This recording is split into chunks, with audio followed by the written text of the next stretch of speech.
This episode of Comedy Bang Bang is brought to you by Hollywood Handbook Pro Version. Want more hot tips on how to achieve your showbiz dreams? Introducing Hollywood Handbook Pro Version, featuring exclusive mini episodes that can only be found on Stitcher Premium. Listen along as they do everything from teaser freezers to listener call-ins and even upgrades on Chef Kevin's Tinder profile. Hollywood Handbook Pro Version, releasing every week starting Wednesday, January 31st, only on Stitcher Premium. For a free month of Stitcher Premium, go to stitcherpremium.com/handbook and use promo code CBB. Comedy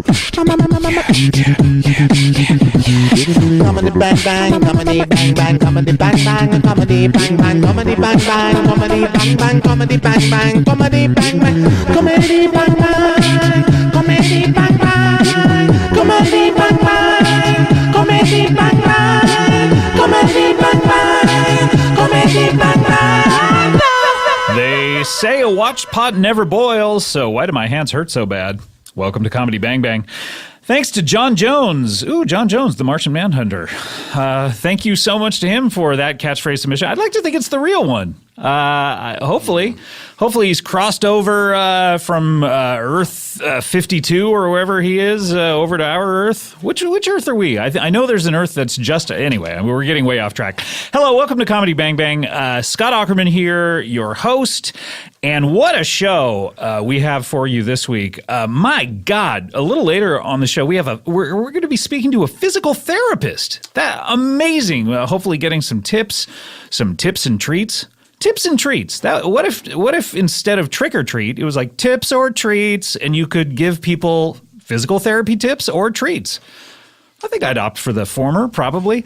And that's a lot of what we're going to be talking to another guest a little bit about a little later. We'll have a poet coming up a little later. And our first guest for us today, though, is he's been on the show many, many times. He's an old favorite. I believe his first episode was episode 35 back in the day, in the very first, back in 2009. And he has a new television show. He has his fingers in many pies, but his new television show, Advanced Placement Biology, comes out this Thursday on the National Broadcasting Corporation, the Peacock Network.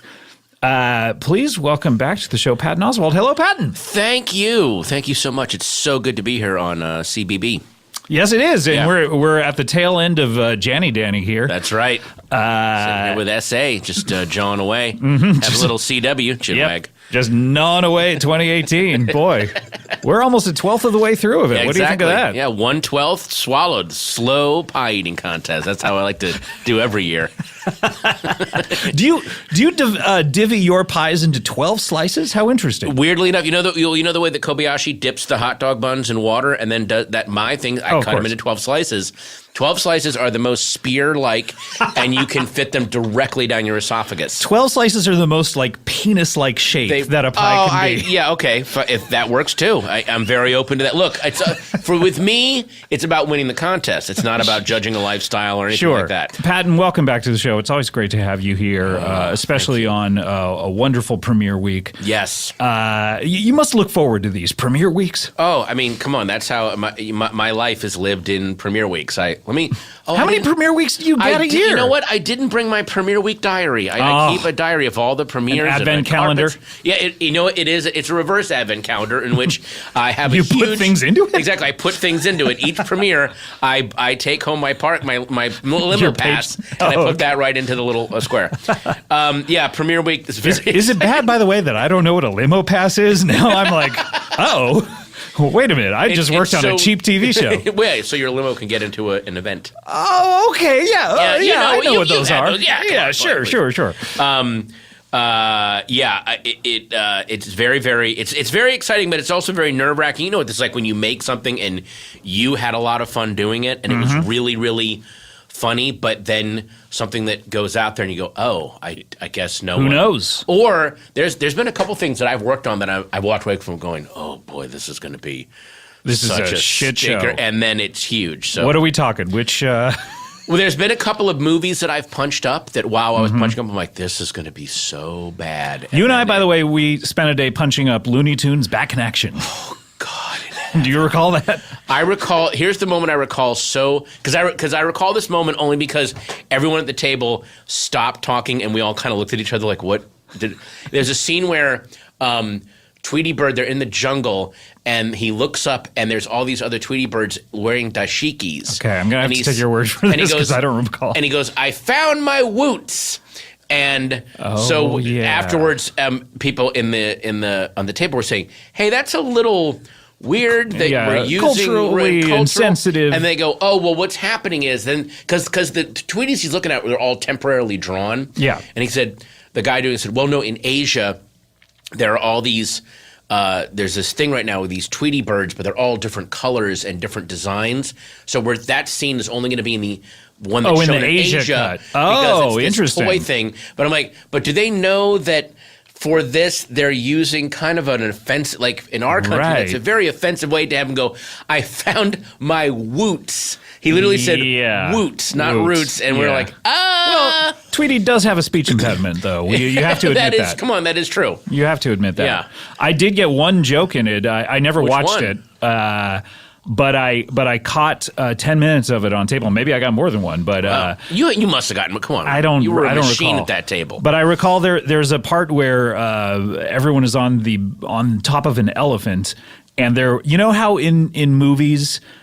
They do a lot of behind the head shots so they can have someone punch it up later and put jokes in later. Right. You know? So they had a shot where all of the Looney Tunes, you're watching an elephant walk away from camera and it's behind the head. And they were like, okay, we need jokes here. We need jokes here. Right. And I think the one that got in was something to the effect of, they were talking about the plan and how it's not coming together, and I was like, "You think we feel bad? The audience has been staring at an elephant's behind for the last 3 seconds, and it got in. Something there to that effect. I'm not selling it well at all. Fade to WGA award.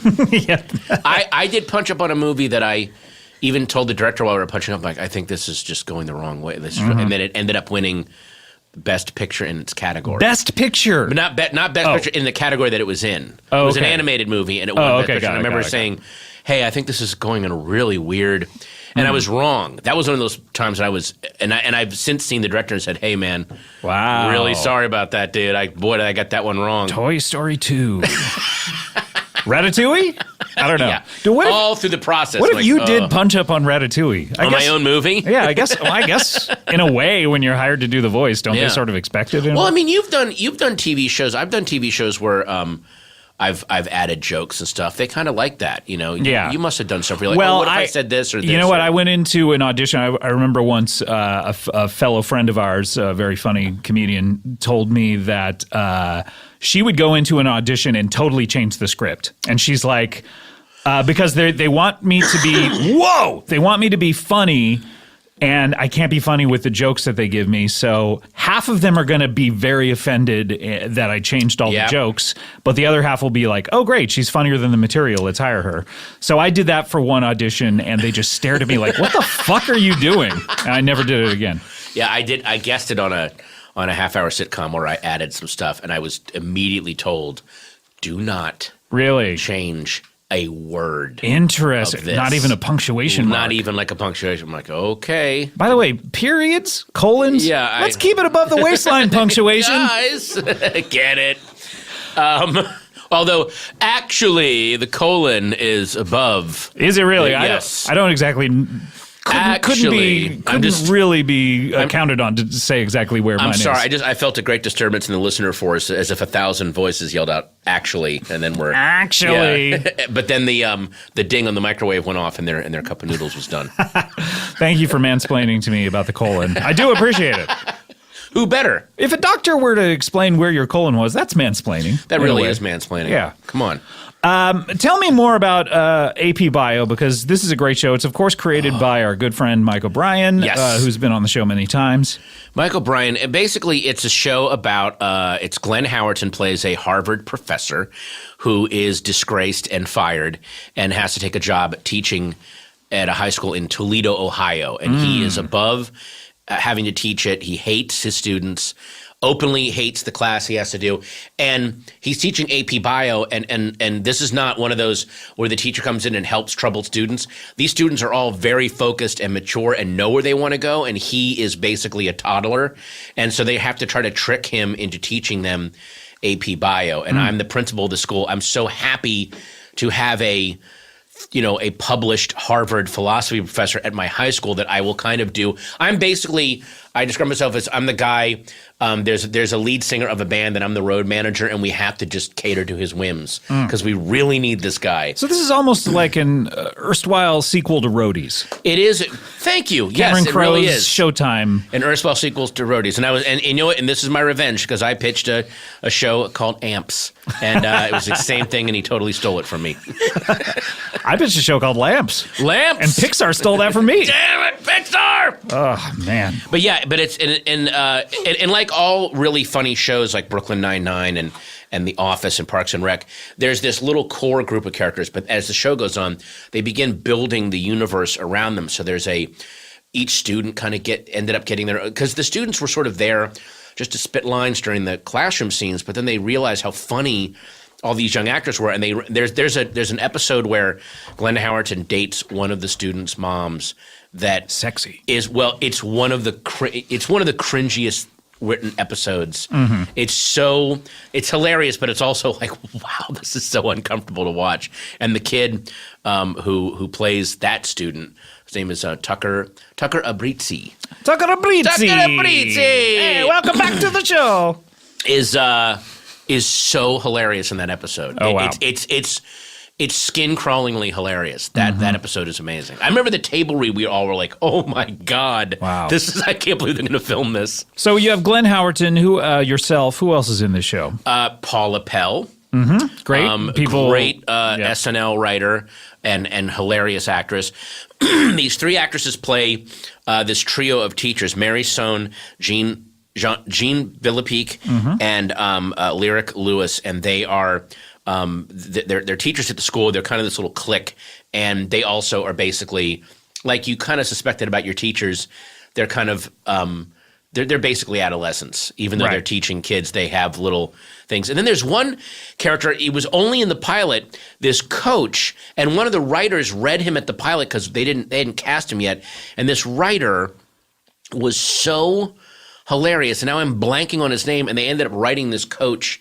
He just shows up occasionally, and he's so funny. So a writer that's famous, Noam Chomsky. Noam Chomsky, yes. Yeah, Noam Chomsky came to the table read, and his line delivery of, I'm going to make a thing of East Timor, and many parent examples. It's just the funniest. Oh, amazing. I cannot wait for this. And then we're also very lucky that we got some great guest stars and guest directors. Carrie Brownstein directed one. Oh, great. Yeah, so it's really great. Well, I look forward to The Call, second season or beyond. Michael Bryan, they're going to be, trust me, they'll be pulling out of the had him on my TV show. I expect reciprocity. Come on. Hey. It's an old mafia code. This Thursday, of course, is the preview episode. Yes. People can watch NBC. What time is it on? NBC, do you know? I believe it is on. And please go back and edit me saying the correct time. Sure. But I think it's on right either before or after Will and Grace on Thursdays. So either 8:30 or 9:30. Oh, my God, I'm doing the worst job right now. And then you go back and go, it's at 10 p.m. What a weird time for a sitcom. You got Yoda to come in and do it? That's great. 10 p.m. Well, that's great. By the way, I met Frank Oz last month. Really? Tell me everything. I lost my mind. Well, I got to go to visit Sesame Street in New York. Oh, wow. And it was my 1 month anniversary. Can you tell me how to get there? Practice.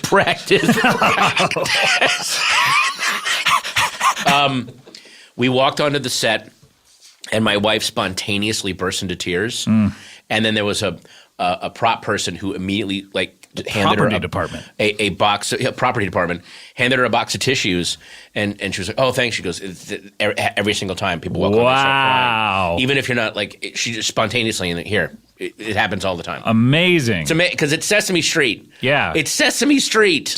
Were any of the what do you call them? Monsters? That's what. Yeah, you know, Jim Henson was known for his monsters. Remember What the are they Monster called Show? again? Remember the Monster Show on ABC in the 70s? It was so great. And then the Monster movie. Monsters Take Manhattan. Well, what else is Grover or They're Muppets. Muppets? Oh, okay. The monsters. Were any of those mechanical puppets? Were any of the creatures there? Any of the special effects? Were they? Oscar was there. Oh. Big Bird was there. Grover, Ernie, and then some new ones I hadn't met before. There was one called Prairie Dawn, who's this little. Actually, no, she's an older character, but they've given her this whole New backstory. personality. Yeah, and Abby Cadabby, and oh god, there was this one. Jim? Anyway, yeah, Jim was there. Yeah, Jim. Who can forget the delightful Jim the Muppet? How much different is that than Ernie and Bert? Ernie and Bert. But then when I met Frank Oz at the Star Wars premieres, I was like, oh my god, I hugged Grover. Can I hug you? Wow. He goes, yes. Does he still do the voice for Grover, or he's had to have abdicated? No, they that? have a new guy. He's a director. He can't. Yeah. Hey, sorry, He's too busy working on Bowfinger too. Cut this shoot short and get over here and do the. That's amazing to meet Frank Oz. Did he have his hands in anything while you saw him? Or?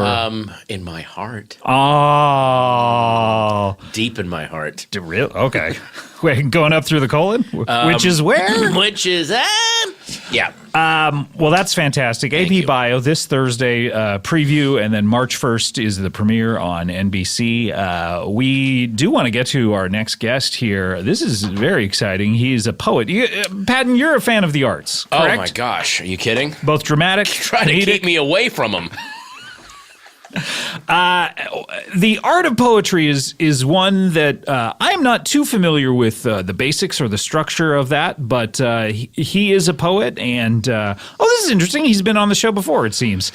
He is the poet laureate of the Old West. Please welcome back to the show, I guess, Dalton Wilcox. Oh my That's God. right. Hello. How's it going? I've never gotten to meet you in person. That's I've true. listened to you on the show. You have?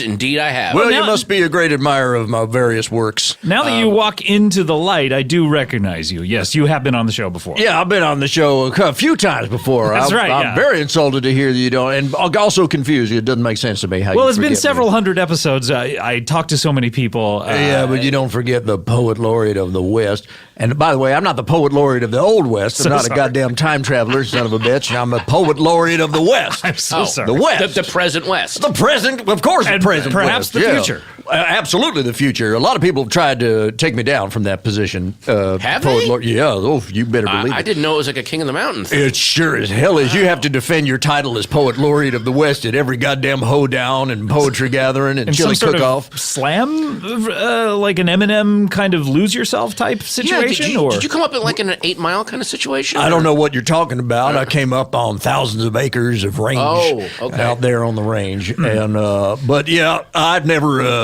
I don't know what an Eminem is, but I will tell you that anytime cowboys get together to exchange poems, it is a competition, whether stated or otherwise. And at the end of the night, there'll be a conversation around the campfire about who was the best and whether we can keep calling Dalton Wilcox the poet laureate of the West. So it's judged by a conversation. Oh, sure. That's how cowboys will hash something out around the campfire. That's how it works. We don't have judges and blue ribbon panels and votes and whatnot But garbage. you did say there were judges. Did I? Yeah. Did I just say there were judges? Each other. You said there were judges. but- Well, here's how it works. A lot of times a poetry gathering, a cowboy poetry gathering, will occur at a chili cook-off. And naturally, Of course. there's judges for the chili cook-off. And we I might see say, what you're saying. Yeah. And also, people, you never know if you're around a judge when you're in just walking down the street. Well, you make know? a good point, because the judges don't wear their robes out in regular life, do they? I hope not. Although it would make a fun Halloween costume. It might spook the horses, though. A judge robe? Yeah. Well, you have that's on the cowboy. A cowboy has to train his horse to not get spooked by anything. You got to dream up absolutely everything you can think of to run by a horse when he's young. So how does that men happen? in robes, men in wigs. You try to scare the horse? I'm No, sorry, you you s- run every frightening option by you like ponies? Not just frightening things, because the strangest things can spook a horse if you've never seen it before. Oh, yeah, so that's when a true. horse is young, your goal, your job as a cowboy is to subject him to absolutely everything thing that you can think of On the face of nothing the earth. will ever spook him. It takes a long time. You're not going to get any sleep. Is this a flashcard? Flashcards won't do it because then you're only getting used to cardboard cards. It sounds like they got to actually do these costumes. You got to do costumes. You got to dress up like a bear. What about puppets? Dress up like a gorilla? Like these puppets on Sesame Street we heard about. What's that? Puppets on Sesame? You got to run them by puppets unless you want them to go crazy the first time he sees a puppet. That's true. If that's what you want, don't run them by puppets. But if you don't want that, when the horse is young, you got to put on a whole bunch of different kinds of puppet shows because there's lots of different kind of puppets. Sure. There's marionettes. Oh, that's right. Let's hear all the types of puppets. I tell you what, I knew a guy named Darby Quinn. He had a horse that he just thought, well, hell, I'll just subject him to regular puppets that you put your hand in. I don't need to go the extra mile and do the goddamn marionette. Well, wouldn't you know, a marionette show came through town. That horse got so fucking spooked. Whoa, all right, easy. Ran through the crowd kicking children in the head. Wait, you're getting me fucking I'm sorry, spooked. you just brought up something a little disturbing earlier. Yep. You said unless you want them to. Are there horses that are specifically trained to be spooked by a very specific thing? Is that Yeah, useful? you better believe there are. Oh, my Lord. Absolutely. Really? Yeah, some people want their horses to be spooked by women. What? And That in seems order a to little what? weird. To what end? Yeah, what end is that? That seems So a they little strange. so a woman walks by, a horse Yep. rears back on its hind legs. Yep. And then what happens? Well, then stampedes the woman? She runs away and you don't have to deal with her. Okay. So it's like ghosting. How's that? Ghosting is a modern day dating technique where if you don't want to see a woman anymore, you just ignore her. Yeah. But this is like spooking a horse in order to spook her. Well, I'll tell you, a lot of people want their horses to be spooked by ghosts, and wouldn't you? I mean, it only makes sense. Well, actually, because that would be good for me because I don't want ghosts attacking me. I Well, want that's to know true. when they're coming. Goddamn right you don't. Hey, that actually makes sense. Goddamn right you don't. So how do you train her to be spooked by ghosts? Well, you just don't run them by ghosts when they're young. Oh, I Okay. see. That's all. I get it. But if you don't want your host spooked by ghosts, how do you run the ghost by Who's the host? No. horse? What happened? Sorry, horse. I guess I'm But you gotta confusing keep horse the and horse host. away from ghosts. Anything ghost-like. But Yep. if you want the horse to be accustomed to ghosts, Yep. how do you get a ghost to go by the horse? Oh, well, you just go to a place that you know to be haunted. What a stupid question. Ask Just and go, answer. yeah, I mean, you can just go straight to a ghost town. You know there's going to be ghosts in a ghost town. But I want my horse to be spooked by all manner of monsters. I want him to be spooked by vampires. Oh, that's right. I'm remembering something about you. Old listeners to the show who have heard your previous episodes, Or young ones. or sure, but you believe to have come across several vampires in your life. I have come across many, many vampires in my life. I carry a stake of wood down my pant leg at all times. Why not in a holster? A wood holster? Because I don't want anybody to see that I have a stake of wood on me, because you need a vampire to get close enough to stab them with a stake of wood. Do you wear pants that have easy access, like hammer pants or something, so you can get in there? I do. They are hammer pants. They are a little like cowboy You can pants. keep are a little hammer like- in them. Oh, I see. Oh, okay. Hammer Well, I pants mean, you will got to keep have a the hammer to drive the stake in. 'Cause, Yeah, sometimes you do, because it depends on how old the vampire is. Sometimes their skin is tough. But I have taken out hundreds, if not dozens of hundreds of vampires out there on the range. I'm sorry, they're on the range? Oh, you better believe At they're night? out. Sure they are. So when the sun comes up, how do they get to shelter? I mean, it would seem like they'd be very exposed. Yeah, well, sometimes you'll see them in the daytime. I don't know. What? Yeah, I've encountered vampires in the daytime, and you know how it goes. Sometimes you run into somebody and they're hassling you, giving you a hard time, and you ask them point blank, "Are you a goddamn vampire?" And as I recall, the Yep. trick to knowing if they're a vampire or not Yep. is if they deny it. Yeah. They probably are. Well, because a vampire would not say Of course they were not. a A vampire. vampire. Well, here's what the vampire almost always says. Anytime you ask him, "Are you a goddamn vampire?" He'll say, "Am I a what?" Am I a what? Am I a what? Is the very, and that's the tip off right there. Yep. I Yep. mean, what? That's what you would say. Yeah. Anyway, I'm out there on the range taking care of vampires all the time. You Yeah. better All believe manner it. of creatures you have encountered. Well, as a matter of fact, that's what I came here to talk to you about. Oh, what a okay. good segue to what I came here to tell you about. 'Cause Thank you. I'm the king of segues. Is that right? Although I Do you guess have to may defend know. that title around a campfire? during a chili cook-off. I hope so. Yep. That sounds lovely. Well, as it happened, I'm going to break some big news here today. I'm going to tell you something right now that people are going to be talking about for hundreds, if not dozens of hundreds of years. You can just say thousands, by the way. I don't know a lot about city slicking math. I have been to goddamn Europe. What? I have been to goddamn Europe. People are going to be talking about this for hundreds of years. Bombshell. And that's not even the news, but I have been. Okay. I have literally been to goddamn Why did you Europe. stop? Well, R.I.P. your Menchies, that's all I'm going to say. I assumed that was the news, and to be honest, Yeah. Patton, I was kind of playing it up like, wow, amazing news. Well, it is big news in and of itself, and yet it's only one step on the way to the real news, which is the place in Europe that I have been to is Scotland. Oh, my God. I have been to Scotland. Wait, is that the end of your news? Nope, there's still more. Okay, Oh, there's still wow. more. When I I was in... talked to a guy from Scotland recently. Did by the you? way. Yeah. Well, it's hard to do. That accent is absurd. A lot of phlegm. It's absurd. Yeah. But anyways... a lot of times when you're talking to a very authentic Scottish person, yeah. his accent will slip in and out. That is true. You do find that with them. You know, It's just difficult for them to keep up. they'll get a few sentences in and then they'll start sounding Russian, and it just happens. That's how it is. That's just how it is. So Ain't you easy. you went to Scotland. Yeah. Amazing. It's an effortful accent. That's the issue. Yeah. What are you talking about? I went to Scotland, and when I was down there in the city of Edinburgh, which is their main town. Well, that's where the guy I spoke to, where Yep. he was from. Is that right? They've got you walk around and you see a goddamn sea monster on everything, all their little tea cozies and their T-shirts and hats and whatnot and socks. They're all talking about this sea monster. Well, it turns out up north in the highlands of Scotland, there is a goddamn sea monster that has been plaguing one of their lakes up there for hundreds, if not dozens of hundreds of years. What?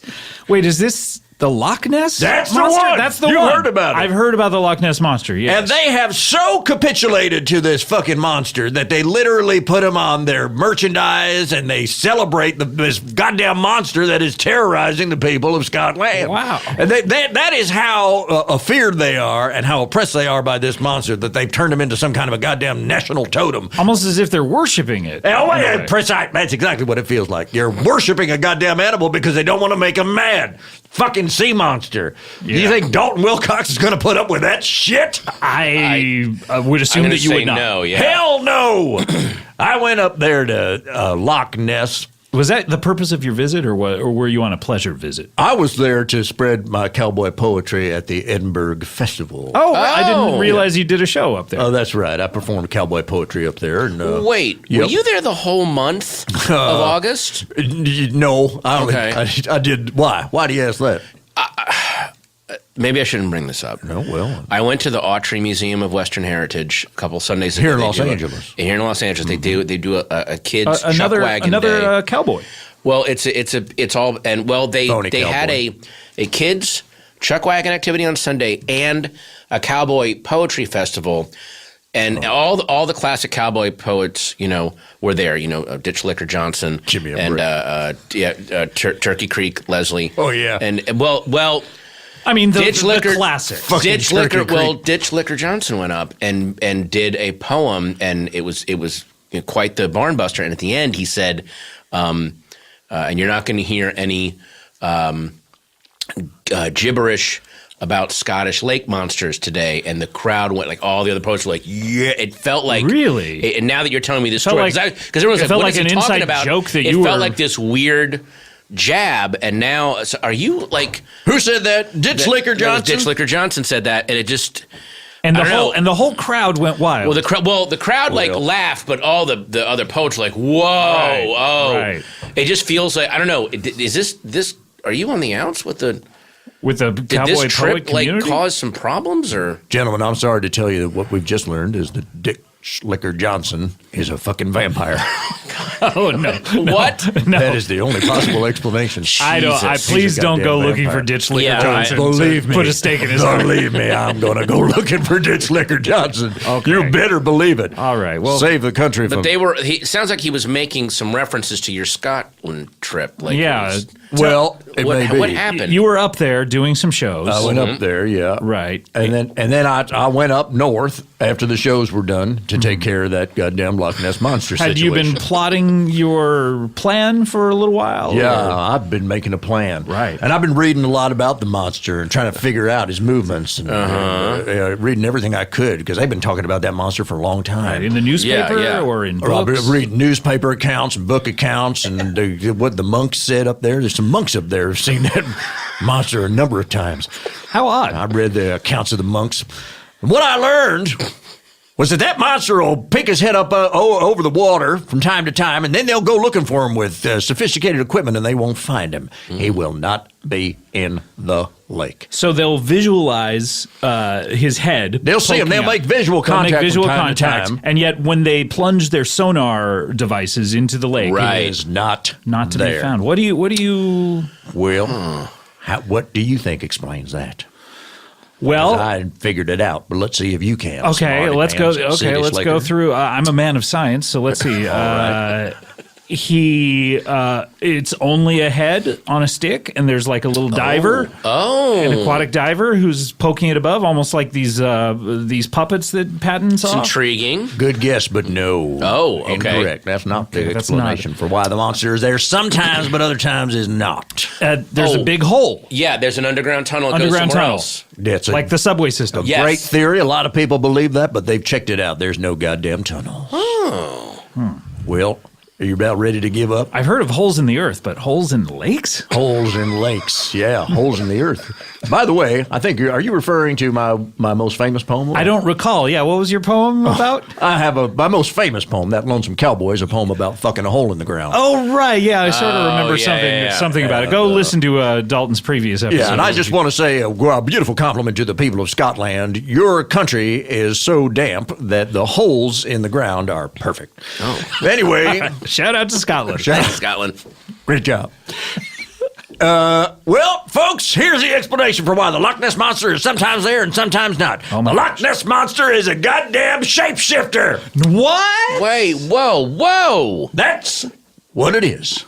This is incredible. Loch Ness Monster is a shapeshifter. Into what shape does the Loch Ness Monster shift? Into the shape of a man. A man? Yep, who is now dead. Okay, so you've killed the Loch Ness Monster. I have killed the Loch Ness. You killed the Loch Ness Monster when it was, but you killed him when it was Loch Ness shaped. No. You killed him when he was man shaped. I killed him when he was man shaped. I found that son of a bitch. And I asked him point blank to his face, "Are you the goddamn Loch Ness Monster?" Okay. And he said, "Am I the what?" Am I the what? Dead giveaway. Dead giveaway. Blam, blam, blam. He blew it, yeah. Blam, blam, blam. Oh, wait a minute. So you didn't use a wooden stake? What did you use? No, silver bullets. I figured it'd be better for the Loch Ness Monster. Yeah, it could have been regular bullets, but you don't know. Why tempt fate? I don't even mess around with regular bullets anymore. Really? I don't look like a dummy if a werewolf come up on me. So just give me a second. I got to put the silver bullets in the pistol. Who has time for it? Who was this gentleman? Yeah. Was it a stranger that you happened to see by the lake? He was a bartender. Okay. At a local pub, they call it over there. Sure. And I'd been to keep my eye on him all night because he seemed real weird. Oh. And at some point, I said to him, "Give me another whiskey," and he said, words to the effect of "You've had enough." What words to that effect? Yeah. To that effect. Words to that effect. In Scotland talk, he had a whole, they talk real weird over there. Right. But his point was that he wasn't going to give me another whiskey, and I thought, who would do that? That's when I asked him if he was a monster. And then there it was. So folks, the Loch Ness Monster is dead. Okay. And the people of Scotland can live free of the fear of monsters. Okay, you seem like you made a couple of jumps there. Were the locals pleased and relieved that you had killed the Loch Ness Monster? When I told everybody that I'd killed the Loch Ness Monster? Yeah, how were their reaction? Well, you got to understand, these people have lived under the cloud of this monster for their entire lives. They don't know anything else. They're not going to go right to, "Oh, thank God we're free." They'd probably be shell-shocked. They're confused. They don't even know what to make of it. Yeah, I mean, they Florence can't even... Nightingale syndrome. That's right. Yeah. Oh, wow. These people cannot even visualize a life without a monster in their lake. And so when I told them that, they would just say, a lot of them would just grab hold of their children and shuffle off as fast as they can in a different direction. Wow. But maybe because if you actually hadn't killed the monster, he's going to come back for vengeance, so they want to protect it. Yeah, you're right. They're still under that fear. Well, that's exactly right. There you go. They're not positive. They weren't there. They don't know that I killed him, so they might think he might have just tried to kill him, and now the monster's mad and going to take it out on us. Have you been scanning the newspapers of the local area to make sure that the Loch Ness Monster doesn't... that there have been no further sightings of the monster? Certainly. Nope, I have not been, because I'm not worried about it. I know I killed that monster. I have no doubt in my mind that monster is lying dead in a pool of blood in the bar. Unless they took him out of there, which they might have by now. It's been I would hope so. few months. But you would think if that's where the monster fell, they would make like a monument or a plaque or something. Like, oh, here's where the... Well, they should. Yeah, they should. They should. They should. But I don't know if they've come to accept it yet. I don't know. I left there and really didn't look back. Yeah, I was wondering, how did you actually get out of the country? I would imagine was it a difficult journy? Funny you should ask, but it was rather difficult, as a matter of fact. I was detained for a little while at the airport. Oh. And I had to sneak out of an air duct.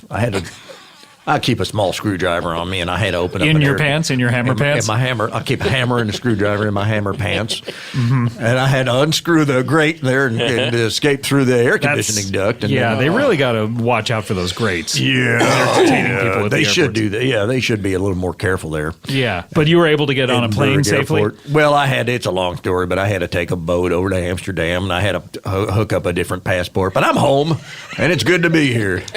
Well, welcome back, Dalton. It's great to be here. It's great to see you again. Yeah. And congratulations on your victory. Oh, thank you so much, folks. Yep, Loch Ness Monster is dead. All right. That's huge news. Wow, that is big. Nothing to fear from swimming in those locks. Nope, jump right in. Enjoy yourself. Take a dip. Take a dip in the old loch, which by the way, is a lake. They call it a loch, but what they mean to say is lake. But it has to do with the accent. I think it's that accent. I guess so. Very tricky. I guess so. They ain't figured it out. They were saying lake, and then they got to clear their throat while they're saying it. Mm-hmm. I suppose. Maybe. Well, they've got plenty of other problems, but now they can focus on those and forget about what are the other problems? Do you have it sounds like... Yeah.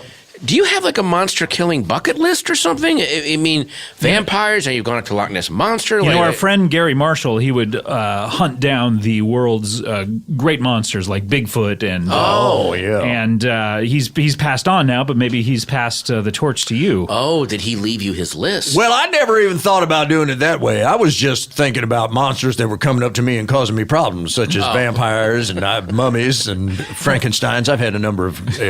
like the actual... Dr. Frankenstein? Or there's more than one Frankenstein? Oh, you better believe it. I didn't know that. You better believe it. Wow. Plenty of Frankensteins. I've taken care of a few of them. You got to set them on fire. But, they are afraid of it. Yeah, they don't like it. Right. By the way, with the horses, they don't want to be spooked by fire. Do you set them on fire as well? You have to subject a young horse to fire. That guy in Scotland that I was talking to, he set some horses on fire, as I recall. Who's that? Oh, yeah. You should hook up with him if you ever go back. I'd like to. I don't know if I can go back there. Yeah. I don't know if you can go anywhere. That may be. Honestly. Wow. Look, we need to take a break. Fine. That's okay with you? I suppose so. How long? Okay, so it's 5 minutes or something. That'll be all right. That'll be all right. All right. When we come back, this is exciting. We're going to be speaking to a physical therapist. Have you ever taken physical therapy, Dalton? I don't believe so, but I don't know what it is, so maybe. Okay, great. Oh. Well, we'll see if it has anything to do with fucking holes in the ground. Oh, well, all right. Do you have some holes that you were eager to get back to here in the States? Or it was hard to be away from my usual holes while I was out of the country. But I made it back. I'm glad you're reunited. Reunited. All right. Well, speaking of reunited, we'll be reunited on the other side of this break. We'll be right back with more. See, told you, king of segues. We'll be right back with more Comedy Bang Bang after this. Well, we're a month into 2018. None can dispute that. How many of those resolutions, resis as I call them, have you actually kept? How many resis you kept? 0? Yeah, I thought so. Well, look, here's a New Year's resolution that you can actually keep. Add stamps.com to your business and save a ton of time and money this year. And you know what? I will grant this one time a retroactive New Year's resolution if you want to add this to your resis. Add stamps.com to your business and save a ton of time and money this year. It's easy. Stamps.com brings all of the amazing services of the U.S. Postal Service. And I tell you, these guys are dynamite at the U.S. Postal Service. I've been saying this for years. I love them there. They bring all of these services of that wonderful institution, the U.S. Postal Service, right to your very computer. Just simply create your Stamps.com account online in minutes, and then You can print official U.S. postage for any letter, any package, any class of mail. And then this is the best part. You can order your mailman to pick it up, and they legally have to do it. How insane is that that the government has created an institution where you can leave something outside of your house and you can force the government to pick it up. It's insane. What? U.S. Postal Service? You crazy for this one. There's no leaving the office, no more hassle. Stamps.com, they even send you a digital scale, and you're like, well, why do I need a scale? To feel bad about my body again? No. This is about what I've been talking about. It automatically calculates the exact postage that you need for whatever you're trying to send. Wow. They even have postage discounts. When's the last time you got a discount at the post office? As much as I love them and respect them, they don't give a lot of discounts. Stamps.com does. Plus, it's a fraction of the cost of those super expensive postage meters that you've seen. We use Stamps.com over here, and we have been for years, because as much as we love the post office, we love Stamps.com even more. We send everything out from Earwolf here. And right now, you too can enjoy the Stamps.com service with a special offer that includes a 4-week trial. And usually, if you're in the middle of a 4-week trial, you've done something horrible. You know, like usually if you're in the middle of a trial, 1 or 2 days, still not great. But if you're in the middle of a 4-week trial, something has gone wrong in your life. But this is the kind of 4-week trial you are going to love. Plus, you get postage and you get that digital scale. So are you ready for a happier new year? Go to Stamps.com, click on the microphone at the top of the homepage, type in Bang Bang. Stamps.com, enter Bang Bang at the top of the homepage. You are going to love it. Make your resi come true all year with Stamps.com. If you're like me, you love getting gifts, don't you? You love just like, sometimes I'll get home and there's a package waiting for me, and I'm like, oh, glory be. I get to open a box, and I get to see what, and they don't tell you, packages usually don't say, by the way, inside is all that stuff you ordered, or here's something, your partner ordered for you. No, they never tell you what it is. It's just the anticipation. It's like Schrodinger's cat. It's like the anticipation of it's not opened yet, and whatever is possible in there is still possible. It could be anything. I love it. Well, for all you guys that love that particular feeling, and finding products that you can't find anywhere or everywhere. I guess anywhere would be, if they're sending products you can't find anywhere, then this may be a trans-dimensional service that's getting products from alternate Earths. I need to tell you, enough preamble, I need to tell you about bespokepost.com. What? I've never said those words in that order. Bespokepost.com. I've said com.postbespoke before, but in reverse order? That's right. Bespokepost.com is a subscription club that offers monthly themed boxes curated from unique and upcoming brands from around the globe. That's right. You got anything could be in there. You get a box every month, and you get that anticipation of like, what's in my bespoke post this month? And it could be anything, and it's from around the world. How awesome is that? They have a wide variety of box themes. You got style, grooming, cooking, drinking, travel. They cover all the bases, and that's like a good baseball team right there. Plus, there's no commitments. Once you're assigned your box on the first of each month, you have 5 days to keep it or switch it or skip it, whatever. Just visit bespokepost.com, answer a few short questions. That's going to help them figure out your interests, get a feel for the boxes that are going to vibe with your style. Each subscription box goes for only $45, and it contains more than $70 worth of goods. That's a savings of at least $25. Wow. Plus, to receive 20% off your first subscription box, you can go to bespokepost.com, enter the promo code BANGBANG at checkout. That is going to be $20 off. If your first one costs $45, that sounds to me like $9 off. Well, quick math. We're talking $36. 20% off your first box at bespokepost.com, BESPOKE post.com. Promo code BANGBANG, Bespoke Post. Themed boxes for guys that give a... I hate saying this word, but that give a damn. Comedy Bang Bang, we're back here. Patton Oswalt. The show is Advanced Placement Biology. Yes. This Thursday on NBC. NBC there. NBC there. NBC you there. NBC you there. How about that? And Dalton Wilcox is here. His book, the title of which I barely remember. What is it? My book is called You Must Buy Your Wife at Least as Much Jewelry as You Buy Your Horse, and Other Poems and Observations, Humorous and Otherwise, from a Life on the Range. Yes, by Dalton Wilcox. Is that part of the title? By Dalton Wilcox? That is part of the title. So the Library of Congress has that in the That's part of the title, and then under it says by Dalton Wilcox, and that part is just to tell you who wrote it. I have that on order at Skylight. You do? Yeah, I do. But they say that it's not.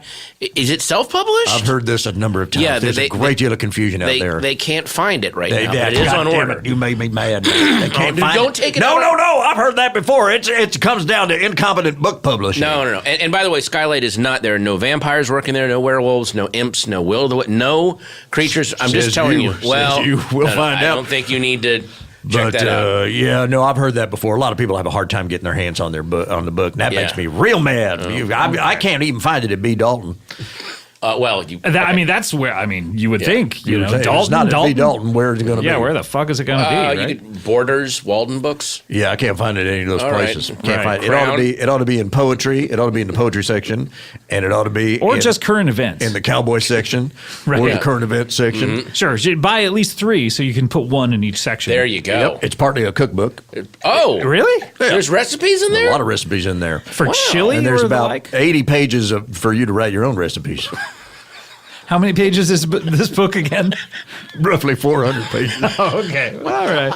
But it expands all the time because I wrote a new poem and I'd tell people to print it up and stick it in the book. You wrote a new poem? Or are you ready to... I did write a new poem if you want to hear it. Well, tell you what. Why don't If you write a new poem, you tell your fans to stick it in the book. Why don't you just collect all the new poems and do another book? That's not a bad idea. Yeah, I may just do that. You should think about that. I may just do that. Because usually when writers write new stuff, they don't go, hey, get my old book and put this, just stick it in the pages. Yeah. I'm aware of how city slickers do their business, but I'm a cowboy and I tell them, print out this poem and stick it in the book. So you have a new poem, but why don't we wait until a little later? Let's get to our next guest. We can tease that coming up a little later, a new poem, the debut of a Dalton Wilcox original. This is another premiere week for us. So this is amazing. It is. That's pretty exciting. Right. Well, let's get to our next guest. She is a physical therapist, and I am fascinated with this job and why someone would get into it and what exactly it entails. It is her first time on the show, so please welcome Pam Tran. Ooh. Thank you, Scott. My pleasure. It's my pleasure to introduce all of our guests, and you are one of them. So well, it is quite simply my duties. My duties as a host. Duties as a host, but listen, we all know what duties are like. You know what I mean? We're all called to be in positions that ask us to do things that we may not be ready for. That's a great point. Thanks. Welcome to this is Patton, by the way. Hi, so good to meet you. Hello. And Dalton Wilcox is a cowboy, you may have noticed by his attire. Mm-hmm. I am the poet laureate of the West. That's the appropriate way to introduce present and future. Another. Yep, that's right. Ooh. And past. I've been that for a while. Well, but you got very upset when someone said you're not of the old West, of the recent past.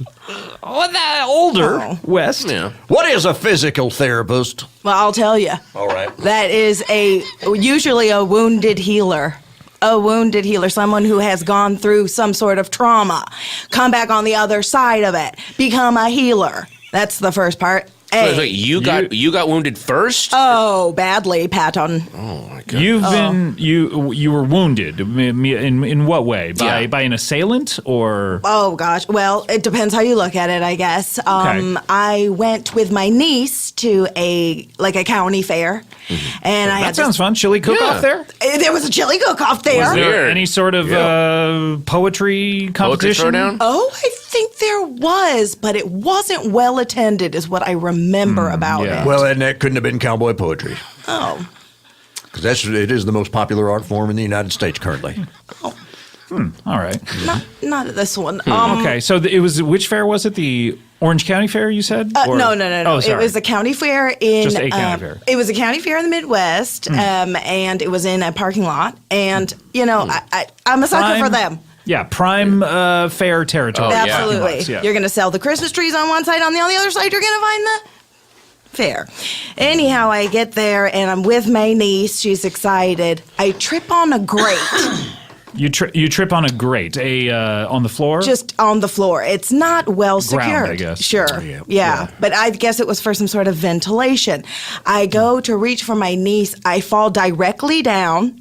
into the grate. Into the grate, but still on the side. So in and out. I get stepped on my neck by a horse directly on my C3, C4. No. Consider it shattered. Consider it shattered. Was it shattered? Oh, yeah. Wow. C3 and C4. C3, C4. Wow. Goddamn. And when you hit those two marks, you're going to get the rest of the spine. Oh, my heavens. So a horse just traipsing by.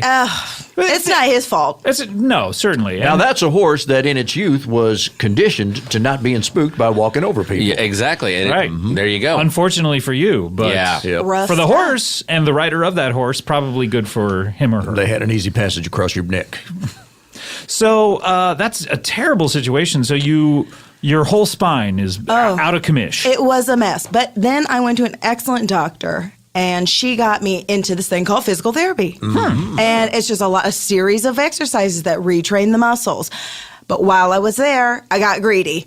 And I started entering competitions and whatnot. Competitions Oh, to yeah, what? To compete. What were the A competitions? strength competition, Strength competition. So like weightlifting? Or- weightlifting, the kind of like Iron Woman and Strong Man. Iron Woman, Wait, I'm sorry. strong man. How far into your healing were you when you decided to do these? Couple of weeks. Oh, That was my first mistake. Yeah, Yeah. that sounds. You Is this the type of thing where you're pulling tractor trailers by your teeth? You better believe it. Yeah. You better believe it. These teeth you see right now, Yeah. that's wood. 100% balsam wood. You're like a No. regular, Yeah. regular George Washington over there with those You choppers. better believe it. My You better gosh. believe it. Was your physical therapist trying to? Encourage you? No, I would say dissuade you Yeah. from doing this. Like, hey, How, let's how wait do till you, when you say you got greedy, Yeah. one doesn't normally... yeah, Well- get greedy for strength competitions. It's a little weird. Hey, I was in a funky place. Oh, I was in I a guess funky, so. Yeah, funky yeah. place. Did the accident sort of ruin any current relationships you had had? Or, You better believe it. Yeah. I went through a messy divorce. In those you 2 were- weeks? Yeah.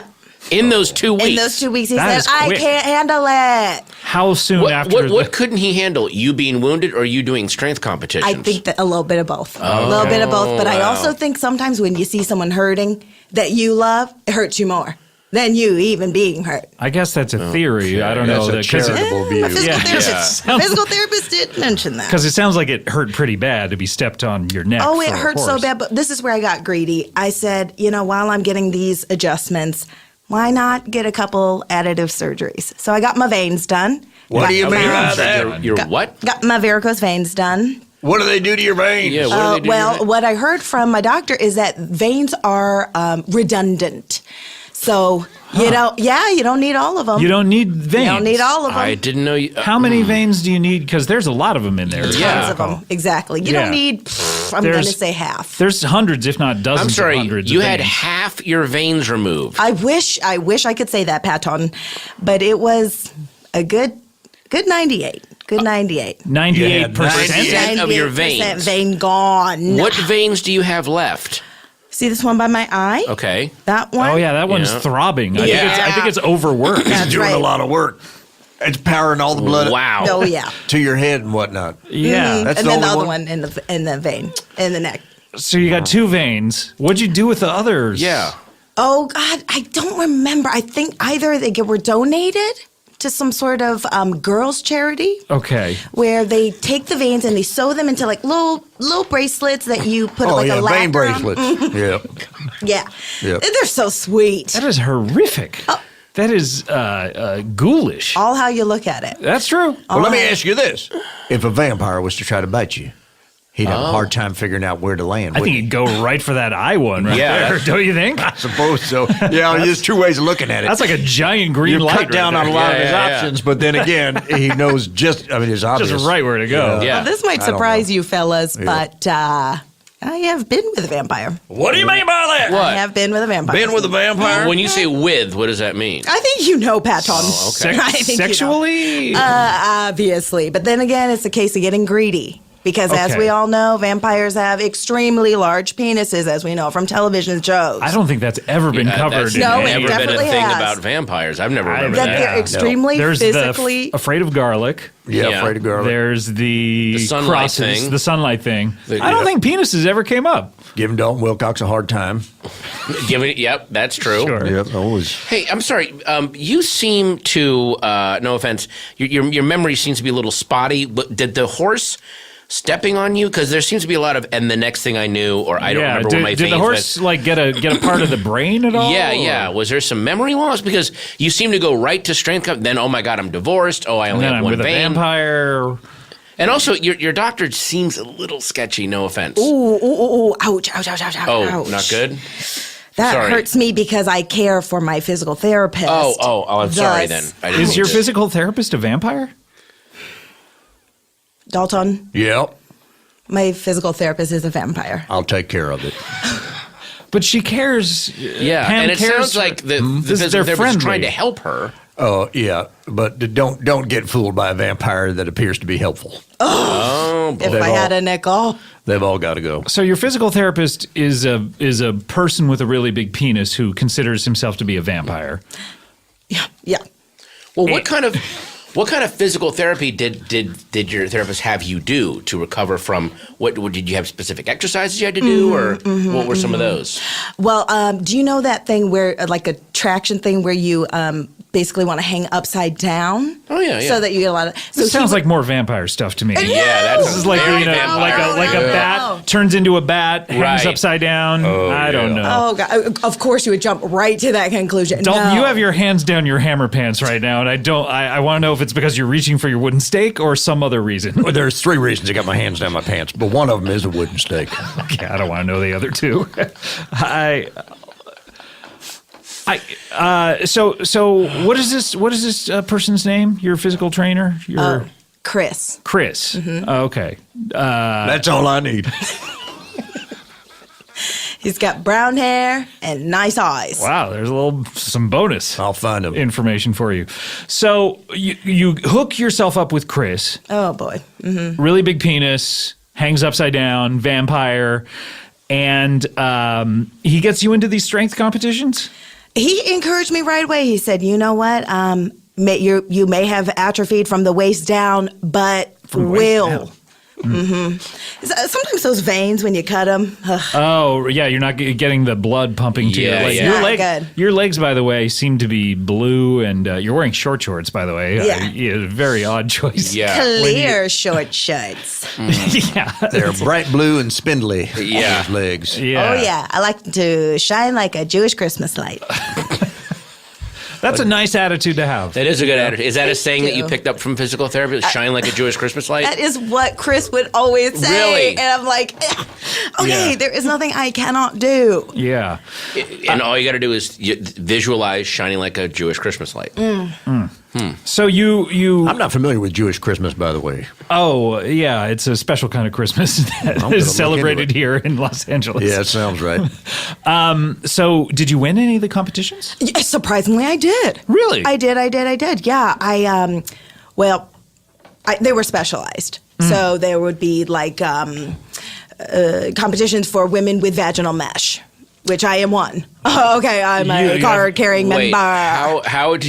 what does a vaginal mesh competition look like? Messy as hell. Okay. So it's just a more slippery. mess, Patton. More slippery than the normal What competition. is vaginal mesh? Am I the only one that doesn't know what that is? Oh well, I guess you. You're primarily involved with holes in the ground. That's true. So That you is haven't- true. Not to say that our partners have vaginal mesh at all, but it is something that one hears about. God, But Nothing to be ashamed but Pam, about. go ahead and describe it in detail. Sure. So vaginal mesh can happen happen to any of us.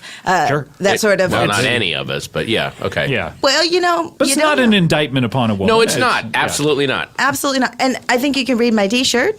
I can barely. You're sitting so far away from me that and it's in a small print. I don't know why they made it so small. That's so tiny. It's like fine print on a contract. I don't know. It's useless for a T-shirt. It's true. And then the R is like expanded at the breast area because it's so dang tight. Right, and I will not look down that far. So don't you dare. Yeah, you're gonna have to tell me because I'm only going up to about collarbone level. Yeah. Okay. When I see a woman with a T-shirt, so they have to describe it for me. So you want it on some sort of mock turtleneck. The message can be. Yeah, exactly. Like all around neck area, I'm okay with. But if ladies out there, if you're wearing a picture or some sort of words on your T-shirt around breast area, never gonna see it. Sorry. Good for you. Thank you, Dalton. So what does yours say? Mine says, Vaginal Mesh Awareness Month. Come and get it. Come and get it. Yep. It's weird. Right. Come and get it. Right. What would it be? Like come the and vaginal mesh. Get vaginal mesh. Right, because you don't have to sit in silence. You don't have to wait. You can go ahead and take active steps for your vaginal future. Right, yeah. I don't think you ever did describe what vaginal mesh is. Yeah, that is. Oh, I believe it's some sort of sling. I don't ask a ton of questions in the hospital. You're just told you have it and then... Hey, they said it was an elective surgery. It could be a cheaper add-on if you did it as a package. And I said, why the hell not? Are you elected to have it? Yeah, do you say... do you say yes to a lot of elective surgery without getting the full rundown of what said surgery is? They just... tell you what the name is, and you go, oh, let's just try it. That sounds kind of like what you're doing here. Yeah. Bingo, Patton. Oh, Bingo, bango. Bingo, bango. So you've how many surgeries would you estimate you've had done? Oh, golly. You've been under the knife quite a few times. And some serious ones. Well, so far we know vein removal, vaginal mesh. To install vaginal mesh. Which not a lot of people get that done. Yeah. Right. I wanted to double it up. Kind of like a paper towel. Right, yeah. Have you ever had a tail put on? No. Well, it's just you might consider it. Have you had a tail put on? Yeah. You have? I had a tail put on and then taken off, thank you very much. Oh, well, but you might enjoy it more than I did. What I was found the change it of very heart? difficult. Well, it's just hard to get pants on over it. Sure. Oh, yeah, Sure. that'll do Even that. those loose hammer pants. Even the loose hammer pants is hard to get tail. They don't call them tail pants. Yep. And even if you tape it down, if you get excited or happy, it's gonna wag. Yeah. That's true. Yeah. You can only imagine how Warren Worthington III with his, he would have to tape down his wings. Oh my gosh, that poor guy. Underneath a suit, usually, and, yeah.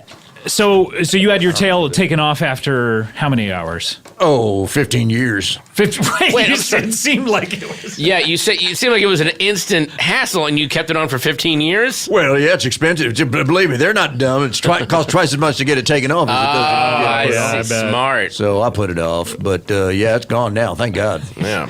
Yeah. Would your tail slap the horse's tail ever? That must be fun. Well, one of the good things about it was that I was able to make a few extra dollars by going around to young horses, and just so they wouldn't get spooked by a guy with a tail. You know what I'm saying? So other cowboys would hire you. Other cowboys will pay you if you have an unusual thing that they want to inure their horse to. Right. Got it. So, Got it. But it's not about you at this point. We're talking about just a quick follow-up question about the tail. Yeah, you should do it. Well, I like the idea of the two horses' tails kind of flipping and flopping in the summer breeze together. I don't think... Okay, go ahead. You seem to get excited by the names of things and go, yes, let's do it. You're right, Patton. But then you don't go into the whole... Anyway, ask your question. No, sorry. I don't have the skin strength to add anything extra back there. Well, I mean, I'm sorry, Pam. I'm checking out your website. You have a list of these procedures you've said yes to.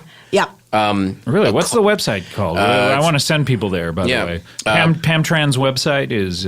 Pam Tram Fit for Life, but it's FOURLIFE, but not the number 4, which is very confusing. Okay, yeah, got it. Pam Tram Fit for Life. Fit for Life, yeah. A colon spoiler. What's a colon spoiler? Yeah, what is like a spoiler like on the back of a car? To decrease drag? Or did it spoil your Did you spoil your colon? Well, it was the first. You put a cool, kind of like a fidget spinner on your colon. To make it more aerodynamic? That's right. But it's internal, so if it's cool looking, who sees it?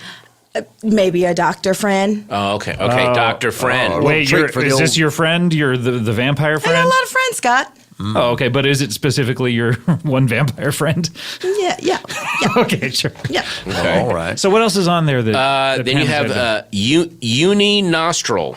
What's a uni nostril? Like Can a you unibrow? put your head back a little bit and we'll have a look at your Oh, nostril? sure. I see. Oh, that's You guys- just a giant hole. Yeah. Yeah. And I got to say, that vein by your eye, it's partially sticking out of that nostril. Wow. Oh, yeah, that's not good. That's not good. But A uninostril. You got one nostril. That's you right. went down to one. That's right. A Kenyan runner friend of mine said that you can get maximum oxygen if Yeah. you get it through the one. Well, why is there a divide between the two? It It's doesn't just make like any our sense. vascular Belafongo. system. Redundancies. Yeah. Uh-huh. Yeah. Interesting. Interesting. What else is on there, okay. Patton? Abdominal shelving. Shelving. Like shelves? Like what? I've seen abs on some of these vampires on TV, and from the they're- outside they look like shelving. Those look like, that's a six pack, but this is Yeah. shelving. This is- Yes. what What is is this? an abdominal shelving? Now, abdominal shelving is shelves that go out. So you're making Ow. it. So there's just like thin sheets that go down So my abdomen. almost like bleachers in a gymnasium. Right. You got it. Okay. Yeah. Do you keep Interesting. anything on there, or is it just for show? Yeah, do you mind? You can keep lots of things on there. Do you mind lifting up the bottom of your T-shirt for me? Not up to boob level because I won't look at it. But Yeah. Right. oh yeah, wow. You're going to like that. You're going to like that when you're laying down. You just get to put things in there like a. You have sort of like a little diorama, like a scene on there with like little models of people sitting there. Oh my God. My stepkids, they love to put things on my stomach when I'm sleeping. Who are I was your a stepkid. Did you get remarried? Yesterday, I got married. What? Yesterday. Yesterday? Hey, all Oh my right. gosh! Wow! Congrats! Congratulations. Wow. Is it to the vampire though? Oh, no. This guy is Okay. really nice. Who's this guy? Yeah, His name is Coney. Coney. Coney. Coney. Like Coney 2012? Kony. That guy turned out to be nuts. Yeah, and he does have a lot of kids. I don't know if they're his, but Coney. Well, that was weird. yeah, You guys, this took Coney. a weird turn. Tony. Oh, Tony. Oh, Tony! is that I what thought you you Oh, said Tony. No, Oh, I sorry. said Coney. You did said say Coney. Coney. I'm so confused. Look, we need to take another break. I Yeah. want to get to the bottom of this. Will you write down what you're saying? Yeah, and I also want to ask you about the mood indicating cankles. But we'll Yeah, talk we about that need when we need to come hear back. about those. We're Have going to be those put right in. back with That's more from comedy. Japan. Okay. Really? Okay, we'll be right back with more comedy bang bang after this. Look, I'm a busy guy making deals. You know, like, ooh, who wants a podcast? You want a podcast? Well, let's handshake deal on this. That's the majority of my time.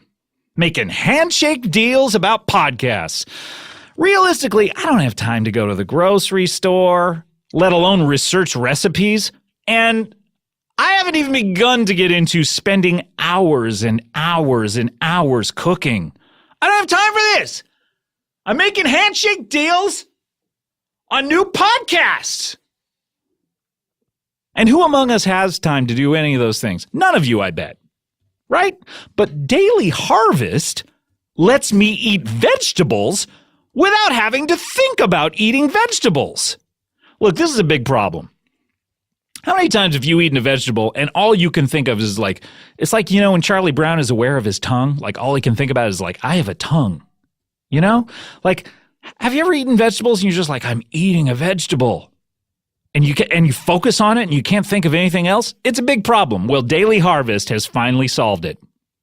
Daily Harvest delivers perfectly portioned, frozen superfood eats straight to your door with your choice of smoothies, soups, breakfast bowls, or plant-based sundaes. I know, it sounds futuristic, but look, I did it. They sent me a bunch of stuff, and it is pretty good, my friend. Delivery and prep, super easy, super straightforward. All I did was a box came, I picked it up and took it inside. That's how easy it is. I had to bend over to pick it up. It's true that they didn't deliver it and it floated at waist level, waiting for me to get home. So I did have to bend over. I want to be clear. I want to just be straightforward with you people. If you're not there to receive the package when they deliver it, you may have to slightly bend over to pick it up. But Daily Harvest, they admit that.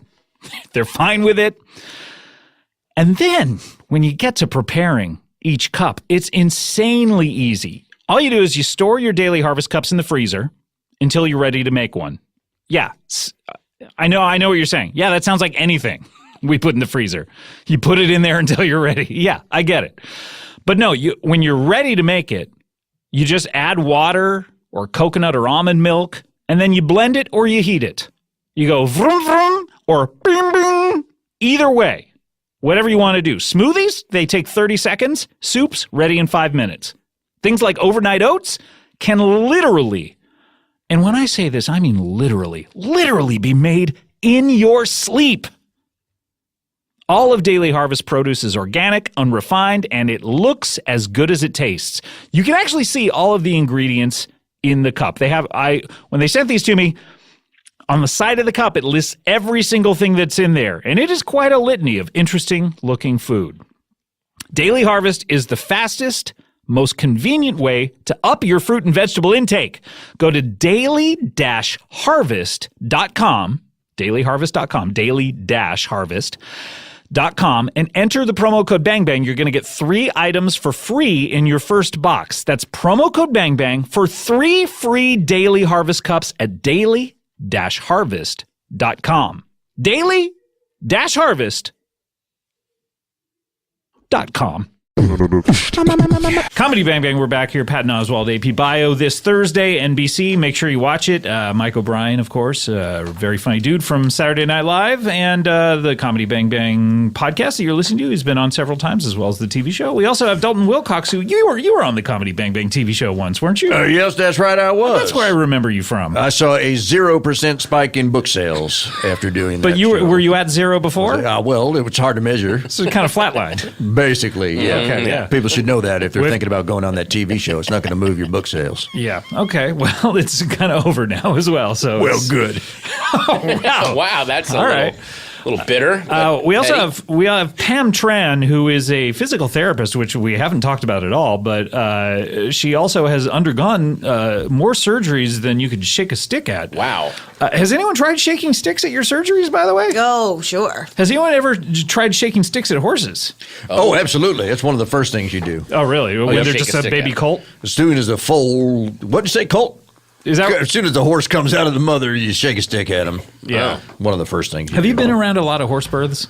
Oh, yeah, I have been. I have some other friends who have been around a lot. A lot of horse birds? Yeah, they fight horses as well. Well, sure. Yeah. Horse boxing matches. Oh, my Lord. Horse boxing matches. Yeah. Yeah, you ever try to put a horse up against a kangaroo? No, I should suggest that to you. Yeah, horse boxing a kangaroo, brother, and it's one of the best things you've ever seen. Oh my God! Do any of them have boxing gloves on? Like the kangaroo have boxing gloves on? You got to put boxing gloves on them, otherwise it's not regulation. Right. Okay, got it.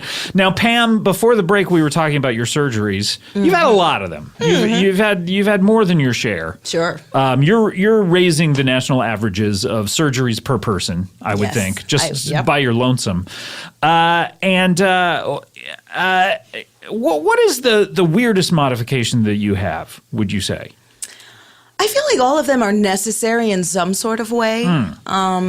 But I guess the cankles is the add-on treat. The cankles is the treat. Mood-indicating cankles? Yeah. Mood-indicating cankles. From Japan. Mm-hmm. You said it's a Japanese thing right now. It's a Japanese thing and very hip.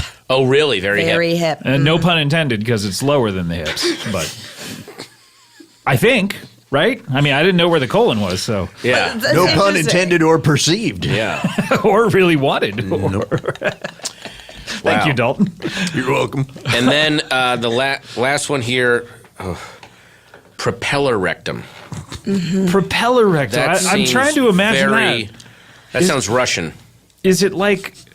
I'm imagining like a fan, like those, you know how that? like sometimes in the Expendables or an action movie or something like that, they're going through tunnels and you see those giant fans with the propellers. You know, is it does your rectum have sort of like a propeller that propels your I don't know of any way other to say this than duty, propels your duty into the toilet with great force? You would think, but honestly, who among us have not had an itch?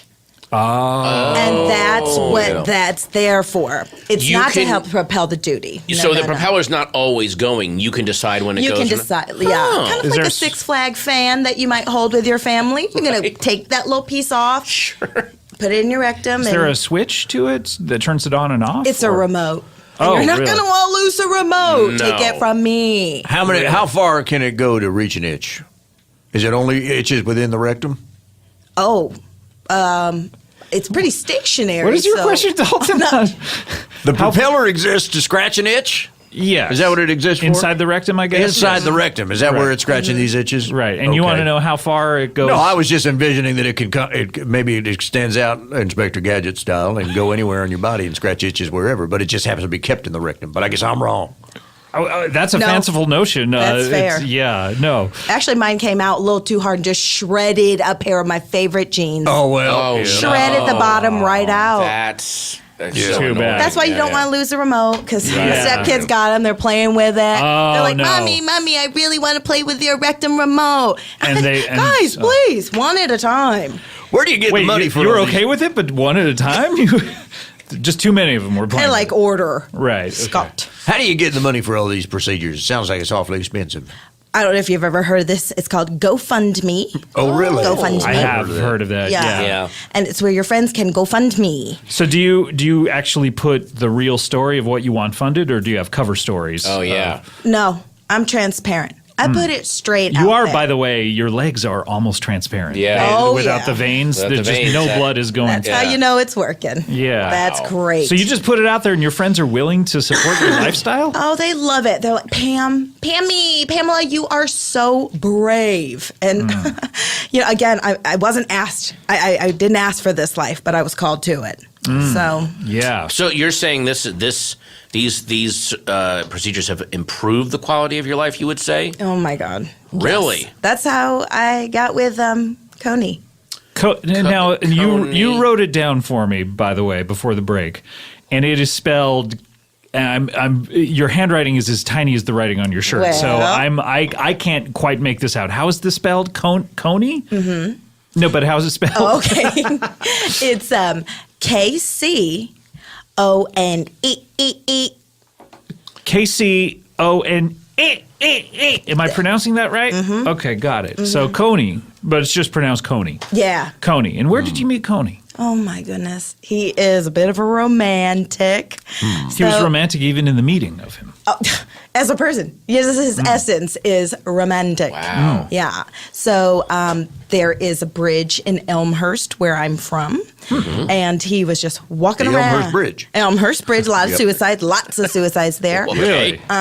Is it it's a tall bridge? It's a No, that's the misconception. Oh, So a interesting. lot of people will try to do it, just get badly hurt. right. It's like one story or something like that. Oh, boy, even that's less. sad. But Even it gets less? dark. It's dark down there, so you really don't know. It's an attempted suicide bridge. That's it. Yep. Right. Oh, that feels even sadder. Right. Yeah. Well, anyhow, he was walking He with was- an umbrella. Okay. And I thought, dang, guys just do not do that kind of classy stuff anymore. Was it raining? No, Okay. not at all. So it was a guy walking with an umbrella in the sunshine, and your heart skipped a beat. Oh my gosh, I said, look at that old-fashioned guy. That's the guy I want. Sort of like a Farnsworth Bentley type Yeah, of character. but he was his own Farnsworth Bentley. Yeah. Thank you. He was his own Farnsworth. I don't know if anyone knows that. Dalton, you seem very confused Yeah, I about, don't know who that is. about Puff Daddy's valet. Oh. Yeah. own I don't know what But that is. how? So how did he pop the question? How Well- did he do it? He took me to my favorite restaurant. And he knew this was your favorite restaurant, or did he chance upon it? Just chanced upon it. Wow. Just chanced upon How many it. restaurants are there in Elmhurst? I'd say 3. Okay, so he Okay, had so a 1 he in 3 had shot at it. really good shot. I'm still impressed. Well, you know what? The peach spot is my second favorite. So most favorite. Even there would have been okay, yeah. So he took you to your favorite Yeah. restaurant. How long had you been dating at this point? Oh, couple weeks. Good, good. Real sweet guy. Gets down on one knee and says, "You're the woman of my dreams, Pam Tran. Please look on the right side of your cankle." Hell. I didn't even notice that while I was asleep the night before, he had surgically attached a ring No. to my cankle skin. Wow. He gets you. Yeah, No. he totally gets you. That's perfect. Is he a surgeon, or did someone have to come in and administer anesthesia to put you out in order for this not to be known by you during the night? He's not certified as a surgeon, but dang if he doesn't have the natural skill. Really? Okay. G. Exactly. And again, with my current transparent leg state, I mean, to hide that? No, I mean, yeah, like you would. makeup and whatnot. That's impressive. Yeah. Is your ring still there? Is it still on your leg, or did you have it removed? Unfortunately, I could not get it out. Oh, it's could not get it out. They accidentally cauterized it to one of my veins. It's the one that comes down from the eye. Let's get a look at that bad boy. Let's, let's. Oh God. Okay. And now I don't want to. That's the one part of your leg that's turned sort of green. It seems like gangrene or something. Isn't it funny that gangrene has the word green in it? It's like most illnesses don't have the color you turn once jaundice? you get it. Oh, I guess you're right. Thank you, Pam. I appreciate that. Yeah. What do you got? No, I think it is funny. I think it's hilarious, as a matter of fact. I guess I wasn't asking whether you think it's hilarious or whether you had anything else to add to it. Add to what? Never mind, Dalton. Well, I think that's a beautiful love story, and I think it would be interesting and ironic if the surgical attachment of that ring to your leg is the thing that killed you. Wouldn't it be beautiful? If it was the thing that killed Well, it seems, to be honest, it seems like it's going that way. That leg is green. That is, yeah. You know, I'm just saying, wouldn't it be beautiful to die that way? Sure would. Okay, it's not a threat, though, because we know that you are prone to random mass murder. Right. What the hell are you talking about? No, I'm not. That's a damn lie. Well, you do have a bit of a hair trigger temper. Well, you're a cowboy, though. I become appropriately angry in the time frame that I need to in order to defend myself. Is that 0 to 60 usually? Yeah. I'd be hard pressed to put a number to it.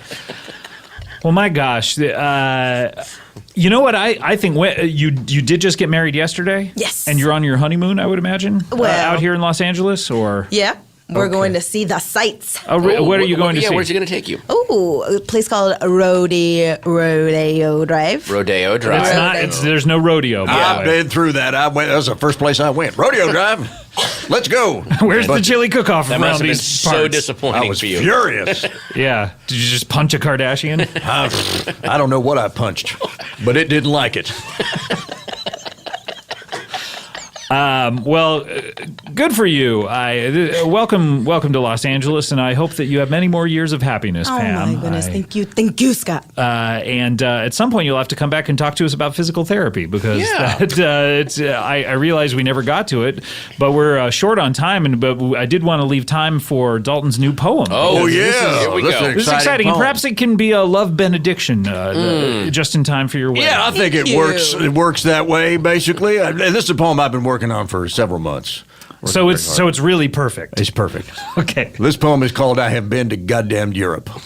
I've been to goddamned Europe. Goddamned Europe. Okay. Yep. Okay. When a cowboy from the American West goes to Europe, he finds things we have here like cars and maple syrup. But their food is so bad, it'll give a cowboy the runs. And they'll sure get upset when he tries to sneak in his guns in his carry-on bag or his checked luggage too, which that cowboy may not realize they were going to look through. He may spend a few hours being detained and harassed before they give up, pussy out, and let him past. That cowboy will sure be glad, I can tell you, that he also mailed some pistols to himself. How's that, fella? In a country where no one else is ever armed, a cowboy can do whatever with no fear of being harmed.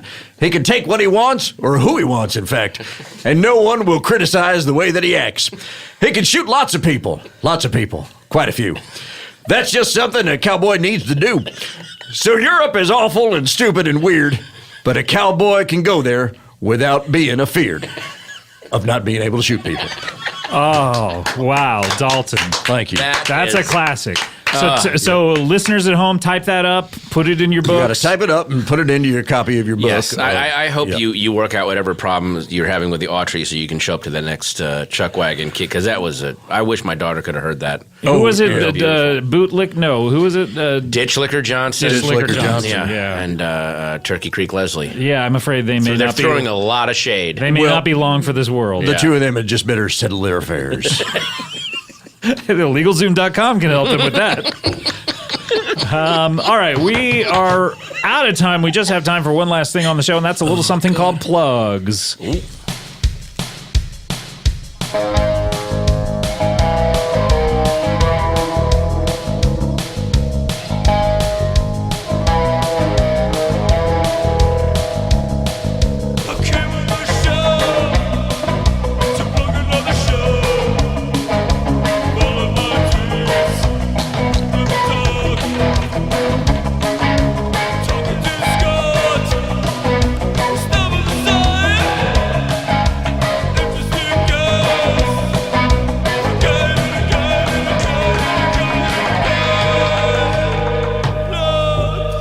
All right, that was great. That was The Forest Through the Plugs by Crew Lies. Creux Lies. That song sounded a little familiar to me. That's got to be the best one ever. Could be. All right, so what are we plugging? Patton, obviously, AP Bio out this week. AP Bio Thursday? this Thursday. And February then 1st. February 1st. And then February 27th, Tuesday, February 27th, my late wife, Michelle McNamara's book, I'll Be Gone in the Dark, hits the shelves, and there's an excerpt of it right now. You can read it at NewYorker.com. It is an amazing, amazing book. This book is, she started right before she passed away, and it's described because it's a fascinating story. It is a true crime memoir where she is tracking the worst serial killer in California history. Worse than the Zodiac, worse than Dalton Wilcox. Worse than Dalton Wilcox. So much worse. I would say I would say they're tied. You're talking about. And she really goes into not just the years that but the police that were tracking him and all that, and then how she was using digital sleuthing to kind of reopen the case and get. And she was trying to figure out who it was. I mean, she's the one that she dubbed him the Golden State Killer, and this is going to sound a little creepy, but one of the cops said he always had we gave him a really bad name that didn't catch on with people. We called him the original Night Stalker, and then the East Area Rapist. So it was like ear-ons. I don't like either of those. Yeah, and she was like Golden State Killer, and a lot of her work caused the FBI to reopen the case. So the FBI has reopened the case now because they think they might be able to find him. And there's a guy they still haven't caught. And there's a guy they have not caught. Why is this the police's responsibility to name this guy? Shouldn't you be able to come up with your own name? Well, I mean, Night Stalker, the Zodiac. Those occasionally they hit it. They do you're hit right. it, but every now and then they're good at it. Maybe go to a writer that can do a name that will get the public talking about them. Exactly. Yeah. Well, pre-order this book. It's out a little later in a few weeks. Yes, you can pre-order it now at Amazon or Very good. Very good. Yep. Let's see. Pam Tran, what would you like? Do you have anything to plug? I guess your website, which is Pam Tran Fitness for Life, but FOR Life, which is weird to spell out that. Anyway. And you know what? Fun fact, it was more expensive to do it that way. Really? You were paying by the character? Oh, man. I feel pretty good about that one. Well, I'd like to also plug AP Bio because I'm really proud of the show. And I'm on it too, dang it. Oh, okay, Pam. That's interesting that you're on that show. That's weird. I don't remember. Well, you know what? I'll have to watch and see. I must have missed you. You can't be in every scene. That is true. Yeah, I can't be in every scene. Yeah. So yeah. Crew that'll be a gal. good surprise. I was a crew gal. Yeah. Nice. CREUX gal.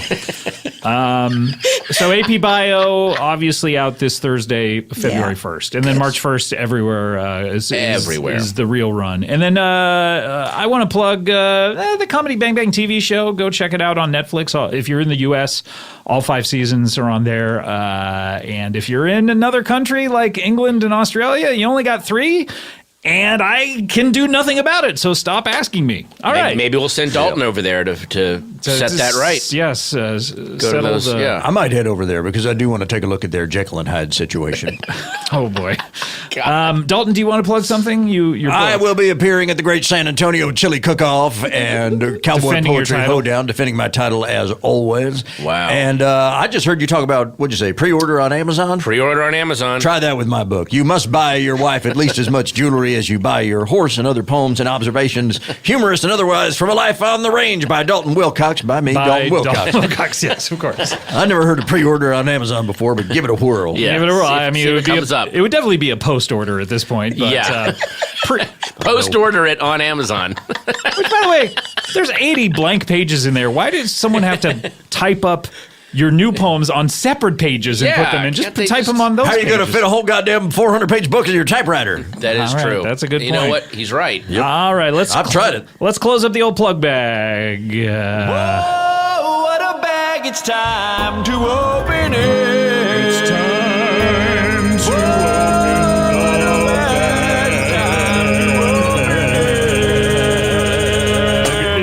to open the bag. It's time to open the bag. It's time to open the bag. It's time to open the bag. Open the bag. Open the bag.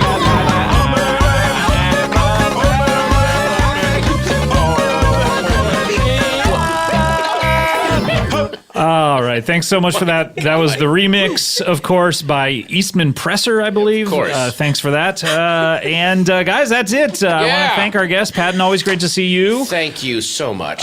Pam, it's wonderful to meet you. And You I as look, well. Congratulations. Yes. Thank you. How are you? Are you doing anything special while you're here, other than the sites? Any big Rodeo Hollywood Drive, plans? and what else? We're going to walk by the Greek Theater. Whoa, all right. We're going to walk by it. Just walk by it. Enjoy that hike up the hill. There you go. Dalton, thank you. Great to see you again. I do remember you now, so great to see you. Yep. Thank you, City Slicker. Yeah, you're not making a special trip out there to where are you from again, Pam? Eastman Falls? Elmhurst. Yeah, I got an appointment with Chris out there in Elmhurst. Wow. He is. I've already put him on my list. All right. Well, settle your affairs, Chris. Settle him. All right. We'll see you next time. Thanks. Bye. Hey, everyone. Thanks for listening to Comedy Bang Bang. And if you want to listen to a really great new show, well, why don't you subscribe to Unladylike right now in your podcast app? Want to find out what happens when women break the rules? Well, in each episode, hosts Kristen Conger and Caroline Irvin do obsessive research to find surprising stories about women's lives. This season, comedians such as Joy L. Johnson, Aparna Nancherla, and Joe Firestone are going to stop by. They're going to share their take on smashing the patriarchy. Oh, no. My patriarchy? Oh, no. Well, time's up. Add a delightful dose of feminist rage to your week. Subscribe to Unladylike in Stitcher, Apple Podcasts, or wherever you listen. Hi, everybody. This is Jessica St. Clair. I play Marissa Wampler on Wamp It Up, and I just wanted to tell you about a podcast that I am straight up obsessed with. It's called Bitch Sesh, and it's hosted by Danielle Schneider and Casey Wilson, two of the baddest bitches in the biz. And when I tell you that this is straight up some of the funniest conversation that you have ever heard in your life, you do not need to know about the housewives. You do not need to care about the housewives to enjoy the funny shit these ladies say. I love to hear people talking about shit they're passionate about, and these are two ladies who are passionate about women throwing shit at each other. So please check it out. You will not be sorry. It's called Bitch Sesh. Love you.